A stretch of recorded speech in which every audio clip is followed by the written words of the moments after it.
Ensonga za Hajjat ne Hajji zaawudde obufumbo bw'abantu zitabudde ab'emikwano. Bannange, nze sigenda kutuuka awo ku bintu bye sitategeera. Leero sitoolekeera etambula eti. Enkya neekeera ng'ejja bw'eti. Nze atali mulamuzi, lwaki njawukana ne be nazirunda nabo? Kati nalabye lolomodo wange, President to be, Honorable Nsereko Muhammadi ng'ali ku side gye sitaliiko. Banda babatya nga mpisa mu Honorable Gali. Bannange nze ensonga za Hajjat nziteeredde wano sigenda kulwawukana n'abantu bananyambanja. Kankole byentegeera. Nze siri lawyer, siri mulamuzi. Lwaki neekulembeza nnyo mu nsonga zino? Bannange, abalidde n'okwawukana n'abantu eno diversion oba yajja kutwawula n'abantu batwagala nnyo. Yajja kututabula n'ababiravudi wano simanyi. Naye ng'amazima gennyini nze ekigaali kya Hajjat n'ekigaali kya Hajji ne Nisa. Nze njibuukiddemu wano abeeyongerayo ne keesi eno mweyongereyo bwe mulitabanguka n'abantu. Kuba someone called me kuva mu family yange yambeererawo nnyo. Nangamba naawe osazeewo obeere mu buyabuya. Nengamba kati ono mwanukula entya. Sigenda kuwemula baŋŋanda ku lwa bintu byaliwo gye saamanya. Era Hajjat nkutadde bwe byengeeta nansi na sitoolezo na Hajjiwo na Nisaawa mmwe. Ebyo bye byange kangende nkole byentegeera. Kankole byentegeera ebyokutwala abantu ebweru. Awo kati wensimbi amakanda. Era omwana omuwala oba ow'obulenzi nga gy'oli passport ogiyina oba togirina. Emirimu egitambulirawo ku bisaawe by'e Dubai kata ne Kuwait weegire. Ng'akasenteko kateekamu nga visa ogirabyeko. Salala atandikira kwemu kitundu paka ku miliyoni 2 ku mirimu gino wammanga. Bakirina, bawaitress, bawaita ne bano abasituzi b'emigugu. Ntegeerekese bulungi. N'obwo obuwala bwe mulaba bubaaniriza ku kisaawe. Mu biseera bino eby'ennaku enkulu ebisaawe biba bize. Abagenyi n'abawummuze beekulummulula ogenda mu mawanga agaakulaakulana okuwummulako mujje mwetwalira omukisa guno. Bakusuza, bakuliisa, bakujjanjaba ne contract ya myaka 2. Sente z'oteekamu nga visa ogirabyeko. Tunoonyeeko ku nooti 7 nya nooti 67 26 84. Ontegeerekese bulungi oba nooti 7 6 nya 17 45 27. Ojja kuba tufuna butereevu. Naye ebintu bya Hajjat nze mbitadde. Nsigadde mu kyentegeera kya kutwala abantu bweru awo ensimbi amakanda. Hajjat yoba tulisisinkana wana esigenda kwawukana n'abantu bali nziika. Waliwo omwana yasobezebwako bonna bamwerabidde bali ku nsonga eziri personal. Olidde kakati ndaba ebintu biserengesa ate bigenze walala. Bannayuganda basiba bafumba mitwe kugenda bweru. Mu kwagala ogende bweru bakola ebintu bingi nnyo eri bweru w'amateeka. N'abo abampuliriza wadde wano abali eyo musize bweru bamanya engeri gye bagenda. Kati Hajjat Zullah okumuddako mbuno wakola bwoti wafojinga bino ebyo bannayuganda bangi babitambuliramu. Ekigambo ekyokutaasa omwana kirabika kivuddewo. Ate bagenda kutukola bubi. Gye bujjayo abakazi bajja kutya okuddamu owaabya emisango okuwaabira abasajja abasobya ku baana. Kubanga kati kibanga ekigamba munnange sijja kuloopa tebagenda kunkola kye bakolani Zullah. Naddala ffe abakulembeze twalyowaza okubeerako oludda ku nsonga eno. Nze kyenava ngamba nti ensonga eno ya poliisi. Ise poliisi. Abantu ba poliisi mbasaba munywerere ku bintu bino. Naye nzo kulaba Hajjat Zullah zeyo ajjeyo Kurohane ekitiibwa ali ku YouTube alayira. Kakati tulinga abagamba nti n'omusango gw'omwana tugenda kuguwoleza ku gundi mu social media. Naye mukazi wattu omulaba nti naaliko pressure y'amaanyi ennyo emuteereddwako just because yayogera ku mwami ono.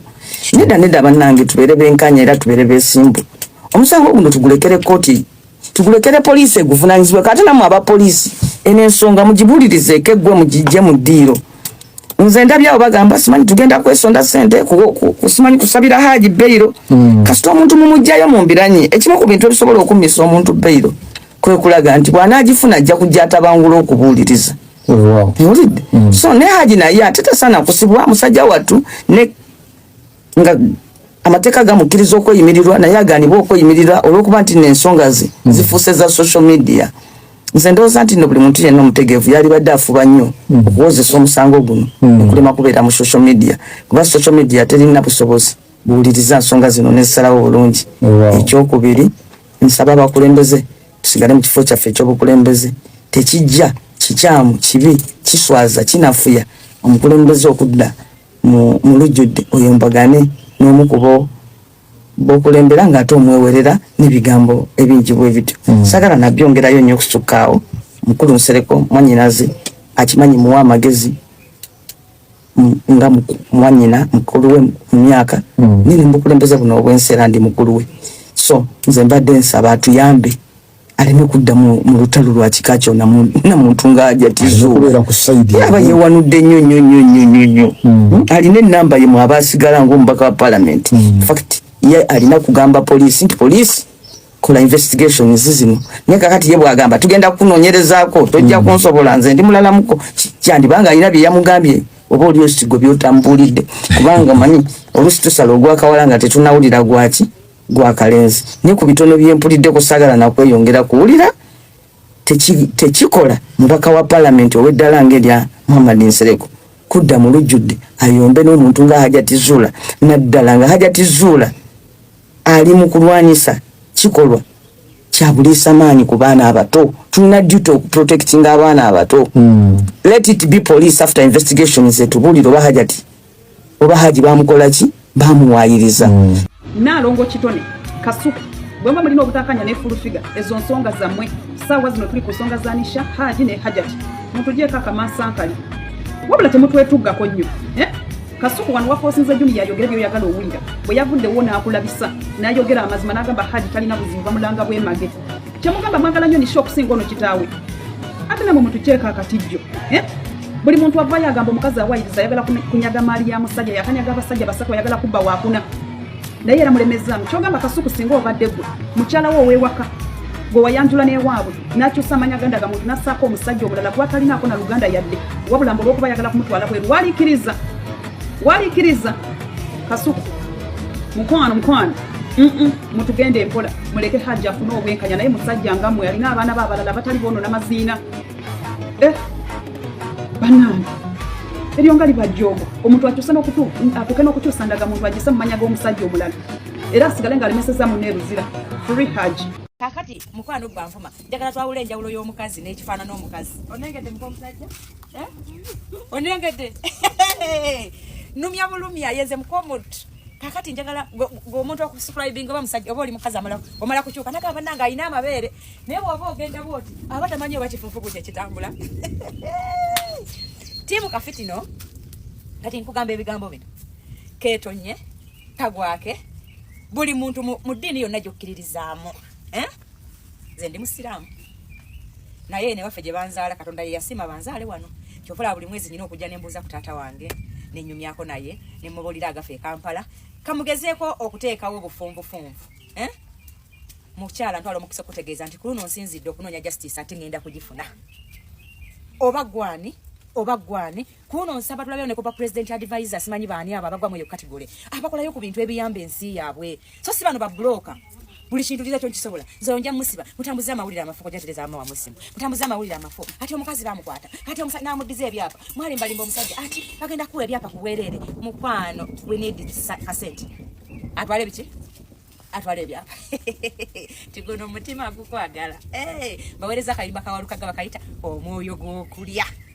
kulisaayo samasi yasalukaga ku front page omuyimbi natanayimba tewetantala ku front page ejja kuweebuula kubennaku zino baagigaziya nene bulala naye walukaga Masaka watukiikiridde bulungi kulikayo nnyo taata era kati empaana yaffe omwezi guno nagijjeewo kuba kati sente zewafunye sinza kunyigira muntu alina sente ndi kusala magezi nziriddeko ntya tuddemu empaana yaffe tandikire waliwo yakolaki ate abantu abalala temwenyiga mu mpala neeno kuba mpanvu n'okusinga olugendo lw'Emateete mpanvu nnyo munange ekindeese ne Mateete kulima kunzeyisa empijja musiimuleko abalala situmanyi babagwa bugwi olabirawo nga battunkana ensi naye mukwano waliwo akayimba kalukaga kanoonye bakayita omwoyo gw'okulya kagamba mumaze ebbanga nga mummanyiira naye oli balumu ne mbakulamu akataago kati gwenja kukulamu akataago tuli wano twagala justice ya mwana no matter what ani kajje ani kayogere kamusinziire naffe tusinzidde nze gwe wabadde ovuma onengedde naye wana mwami wange ndaba n'agamba kyekyo yalonde ekyapa manyage naye gwe yakulanga omugogo